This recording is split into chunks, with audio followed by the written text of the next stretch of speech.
texte de l'Évangile d'aujourd'hui est parfaitement clair, il ne nécessite pas d'explication particulière, mais il révèle que nous, chrétiens, avons un rôle particulier dans le monde. Jésus est la lumière, et en tant que lumière, sa seule présence est en soi un procès, est un jugement. La présence de la lumière révèle parfaitement ceux qui choisissent de s'approcher de la lumière et ceux qui la fuient.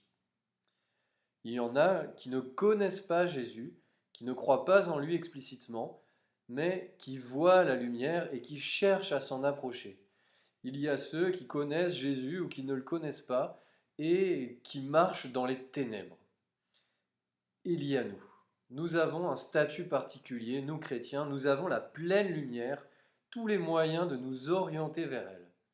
Ne dites pas « je ne sais pas ce que Dieu veut de moi ». Si, nous savons quel est le prochain pas à faire vers la lumière. La lumière nous éclaire au moins devant nous, au moins le prochain pas à faire, tous autant que nous sommes. Mais nous avons le péché, nous avons, il est clair, au fond de nous, une certaine attirance pour le mal, une certaine paresse à choisir le bien, une peur de regretter d'éventuels avantages à garder un compromis avec le mal. C'est là notre erreur, c'est là le mensonge auquel nous croyons parfois. Notre situation d'esclavage, à un certain moment, nous arrange pour un certain nombre de raisons. Grandissons.